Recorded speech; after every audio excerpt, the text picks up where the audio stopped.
മഹദിയായ നഫീസ ബീവി റളിയല്ലാഹു അൻഹാ, മക്കയിൽ ജനിച്ച ബീവി നഫീസ, മദീനയിൽ വളർന്ന ബീവി നഫീസ, മദീനയിൽ വളർന്ന് മാലിക് ഇമാമിൻ്റെ ദർസിൽ നിന്ന് എമ്പാടും ഹദീസുകൾ കേട്ടുപഠിച്ച മഹദി ബീബി നഫീസ, നഫീസത്തുൽ മിസ്രിയ. മാലിക് ഇമാമിൽ നിന്നല്ലേ ഹദീസ് പഠിച്ചത്. ഇമാം മാലിക് തങ്ങൾ പള്ളിയിൽ മസ്ജിദുൻ നബവിയിൽ ദർസ് നടത്തുമ്പോൾ തൊട്ടപ്പുറത്ത് മറക്ക് പിന്നിൽ അതാ ചദാവി കർട്ടൻ്റെ പിന്നിൽ നിന്നുകൊണ്ട് ഹദീസ് പഠിച്ചിരുന്ന മാലിക് ഇമാമിൻ്റെ മക്കളും മഹദി ബീബി നഫീസ റളിയല്ലാഹു അൻഹാ, പരിശൈനൂർ അഹ്മദു നബി മുത്ത് മകളായേ, പങ്കീശം അഹ്ലെ ബൈത്തിലെ പതിയോരായേ, ജിഗതാറ്റക്കാരള് ബീവി നഫീസത്തിൽ റളിയല്ലാഹ്, ജിഗത്തേരേറിളാങ്ങൾ കണൈത്തിടല്ലാഹ്. ആ മഹദിയായ നഫീസ ബീവി റളിയല്ലാഹു അൻഹാ, ഷാഫി ഇമാം ഉപദേശം തേടിയിരുന്ന നഫീസ ബീബി റളിയല്ലാഹു അൻഹാ, ഷാഫി ഇമാം റളിയല്ലാഹു അൻഹു ദുആ ചെയ്യിപ്പിച്ചിരുന്ന നഫീസ ബീബി റളിയല്ലാഹു അൻഹാ, ഷാഫി ഇമാം റളിയല്ലാഹു അൻഹാ, ഷാഫി ഇമാം റളിയല്ലാഹു അൻഹു മയ്യിത്ത് നിസ്കരിക്കണമെന്ന് വസിയത്ത് ചെയ്തിരുന്ന ബീബി നഫീസ. ഷാഫി ഇമാം റളിയല്ലാഹു അൻഹു വഫാത്തായപ്പോൾ തന്നെ മയ്യിത്ത് കൊണ്ടുപോയത് ബഹുമാനപ്പെട്ട നഫീസ ബീവി റളിയല്ലാഹു അൻഹുവിൻ്റെ വീട്ടു സമീപത്തുള്ള പള്ളിയിലാ, വീടിനോട് അറ്റാച്ച്ഡ് ചെയ്ത പള്ളിയിലാ. അവിടെ വെച്ചുകൊണ്ടാണ് ബഹുമാനപ്പെട്ട നഫീസ ബീവി ഷാഫി ഇമാമിൻ്റെ മയ്യിത്ത് നിസ്കരിച്ചത്. അല്ലാ അല്ലാ, അത്രയ്ക്കും മഹദിയായ ബീവി നഫീസ പിൽക്കാലത്ത് മിസ്റിൽ താമസിച്ച മിസ്റുകാർക്ക് കണ്ണിലെ കൃഷ്ണമണി പോലെ ഒരിക്കലും ഞങ്ങൾ വിട്ടുതരില്ല എന്ന് പറഞ്ഞ് മിസ്ർ ഭരിച്ചിരുന്ന ഭരണാധികാരികൾ പോലും മണിക്കൂറുകളോളം ആവശ്യങ്ങൾ നിറവേറുന്നതിന് കാത്തുകെട്ടിക്കിടന്നിരുന്ന നഫീസ ബീവിൻ്റെ ഉപദേശങ്ങൾ കേൾക്കാൻ കാത്തിരുന്ന മഹദി ബീവി നഫീസ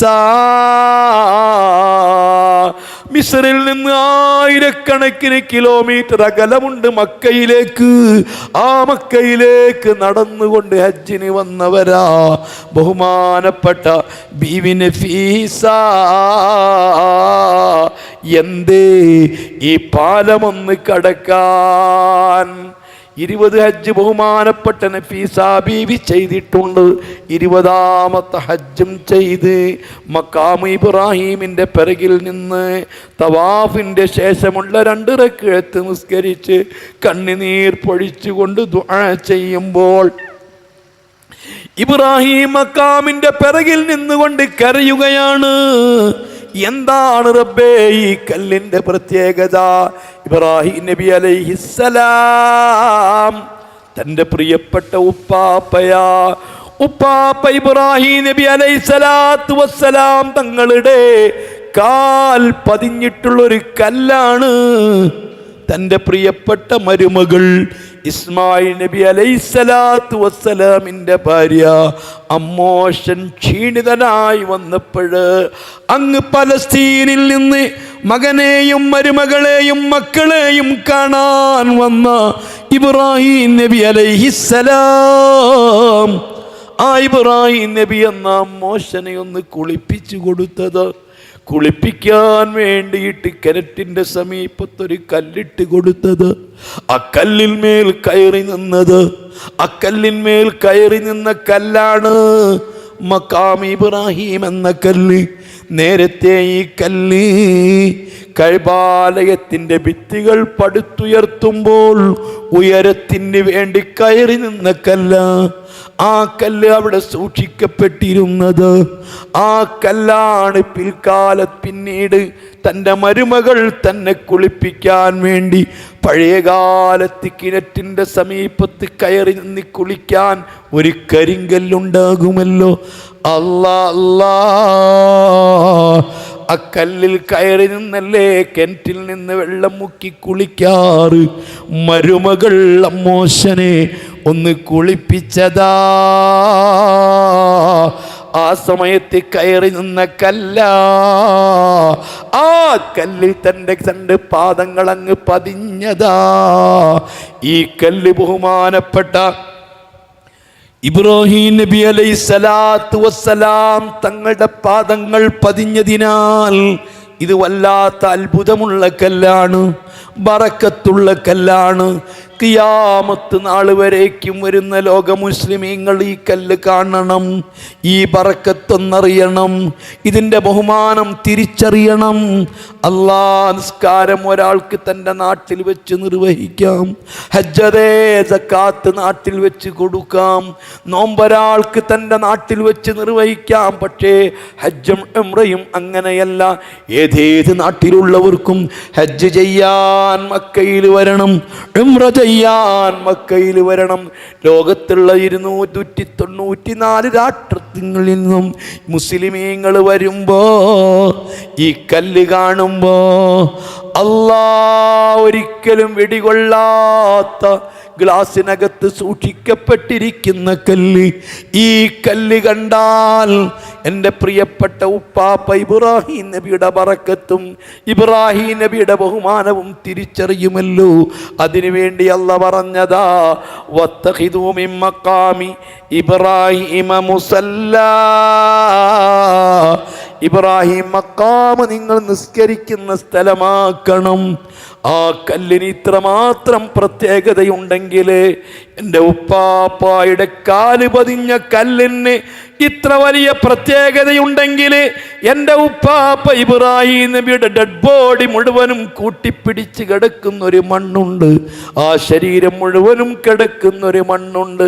ആ മണ്ണിനെന്തൊരു പ്രത്യേകതയാ എന്ന് ചിന്തിച്ചുകൊണ്ട് വീണ്ടും 1400 ചില്ലാനും കിലോമീറ്റർ മഹദി ബീബി നഫീസ റളിയല്ലാഹു അൻഹാ വീണ്ടും നടക്കുകയാ, പലസ്തീനിലേക്ക് നടക്കുകയാ, ഖലീൽ കുന്നിൽ കയറുകയാ, മസ്ജിദ് ഇബ്രാഹിമിൽ ചെല്ലുകയാ. ആ ഇബ്രാഹിം നബി അലൈഹിസ്സലാത്തു വസ്സലാമിൻ്റെ മക്ബറന്റെ സമീപത്ത് ചെന്ന് നിൽക്കുകയാ. ചെന്ന് നിന്നുകൊണ്ട് പറയുകയാ, ഉപ്പാ, ഇത് പാവപ്പെട്ട നഫീസയാ, എൻ്റെ കൽബൊന്ന് പതറാതിരിക്കാൻ. ആ 10,000 ലക്ഷക്കണക്കിന് കിലോമീറ്റർ അകലമുള്ള സിറാത്ത് പാലം കടക്കുമ്പോൾ ഈ പാവപ്പെട്ട നഫീസയുടെ കാല് പതറാതിരിക്കാൻ,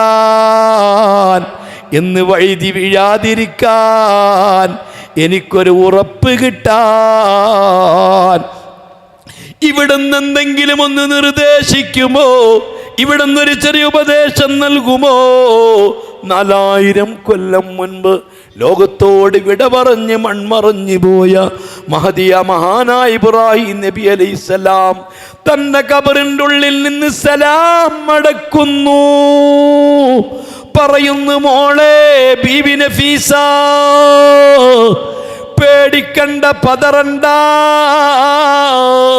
സിറാത്ത് പാലം കടക്കുമ്പോ പതറിപ്പോകാതിരിക്കാൻ കൊക്കകളെ കൊണ്ട് അങ്ങോട്ടും ഇങ്ങോട്ടും കൊളുത്തി വലിക്കപ്പെടാതിരിക്കാൻ, പോരലേൽക്കാതിരിക്കാൻ, വഴുതിപ്പോവാതിരിക്കാൻ പറഞ്ഞോട്ടെ പൊന്നുമോളെ.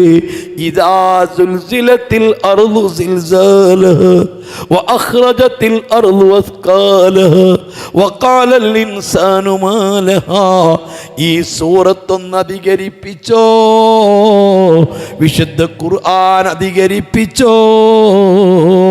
അതുകൊണ്ടല്ലേ മരണത്തിൻ്റെ സമയത്തും ഖുർആനോദി, അൻആം സൂറത്തോദി, മാനിദ സൂറത്ത് മുമ്പത്ത് തീരും മുമ്പ് മൗത്തായാനേ ലഹും ദാറുസ്സലാം എന്നായത്തെത്തിയപ്പോഴാ തൻ്റെ ശ്വാസം പറന്നുപോയത്, തൻ്റെ ആത്മാവ് പറന്നുപോയത്. അല്ലാ അല്ലാ